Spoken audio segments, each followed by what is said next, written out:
Hey guys, it's Scum Fishing HD here, and today we will show you all the frogs on the market and tell you guys what our favorites and worsts are. To start off, our least favorite frog would have to be the Booyah Padcrasher. Although it may be cheap, one problem we have is that it's a very thin frog and it seems to get ripped up quite a bit. The 2 points that we have problems with are, it seems to make a nice little rip right here, or a nice little rip on either side of the mouth, like right on the line tie. And one problem with that is it always fills up with water, and the frog will usually run up the line when that happens.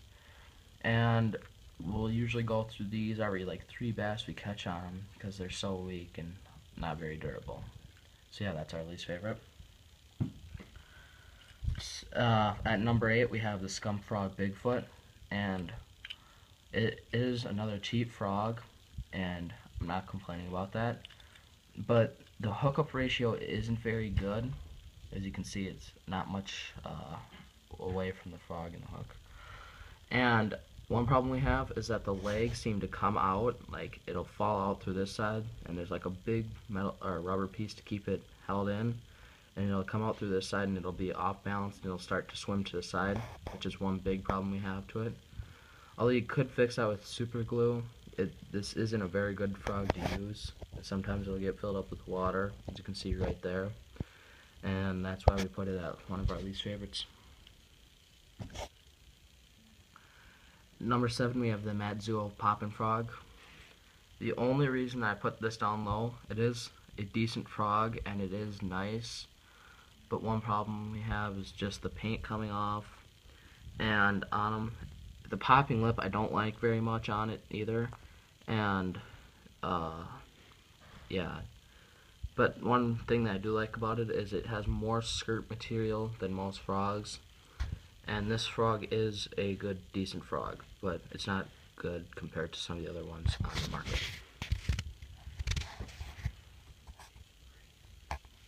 Next we have the Flippin the bird.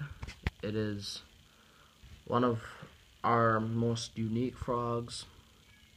As you can see, it has much more of the little strings on it. I don't know what you call that, I forgot.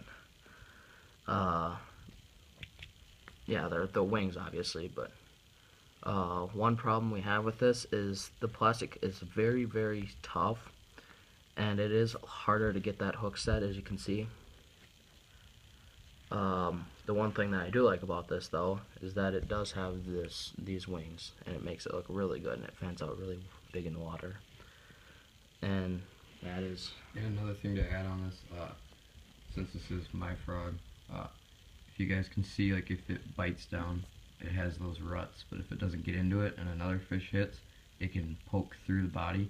And I have never seen this personally on my frog, but I have heard it and seen it on YouTube of that poking through, and then water will leak in and you'll like detriment your frog. But overall, it is very well, and it is a very unique bait. Next off is the Jackall Iobee Frog, and one reason that I don't like this is because of how easy it rips, as you can see here. And Northern did hit it, but one of the problems with this, even though it did rip, it still likes to fill up with water. But I do like it because it has a decent hook set, and I also like the leg material. This leg material is a lot thinner than the regular leg material, and it doesn't seem to dry up as easy. It seems to stay pretty good from not dry rotting. And yeah, that is Jackall Iobee Frog. Next we have the Livetarget mouse. I'm sorry we do not have the Livetarget frog, but we'll give it a similar review. The Livetarget mouse, one reason why we have it lower than some other frogs is because of the plastic. It is a very thin plastic, which means it'll fill up with water easier if it gets ripped or anything, which isn't too hard if a hook gets poked in. You know how easy hooks get poked into the frogs. And another reason why is that it isn't a very like large-bodied frog. I mean, this isn't, but some of the other ones you can buy them, but they're really expensive for a bigger-bodied frog, which is why we don't like it very much. But one of the positives to it is that it does look really good and really lifelike. And this one is probably my favorite walking dog, other than the Jackall Iobee, which does walk pretty good. This one walks amazing. It's perfect for those northerns.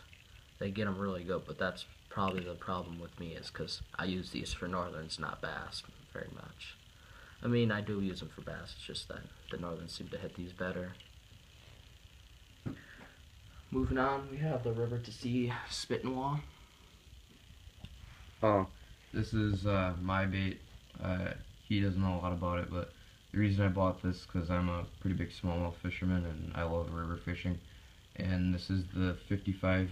I don't think they call it a T, but it is the 55, and then there's a 70 size, so it is small. And the one unique thing that stood out to me is it does have this spittin bill, which is like more common on a lot of frogs now. But there is holes in that. You guys should be able to see that. And there's lines that run down the bottom of the body to make it like when it pops, it bubbles and leaves a trail. And it's really cool when it does that. And I just like the sleek look over it all, and it's just the size where a smallmouth will come up and nail it. So I kind of got that. And yeah, this is a river sea. It ranges from, I got it on Tackle Warehouse from 10, but I've seen it up to 11. So yeah. Next up, one of our highest ranking frogs, we have the KBD frog. One reason why we put this up there so high is because of the rattle that it has. And I don't think there's another frog out there on the market that has a rattle in their frog. It's something new by KBD. It has a great hookup ratio. I love this frog. But the only two problems I seem to have, which are very minor, I mean, the paint wearing off is one of probably the biggest problem. As you can see, it comes off very easy. Even if any fish hits it, it'll come off. And another problem is sometimes that little ball will get stuck up in the hook, like right by the hook, and it'll make the hook ratio a little bit worse on it. I can't do it right now, but sometimes it will. That just shows how not very frequently it does it.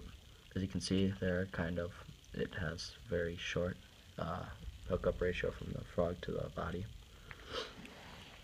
And for our number one frog, we decided to pick these frogs because of their durability and how well they work for us.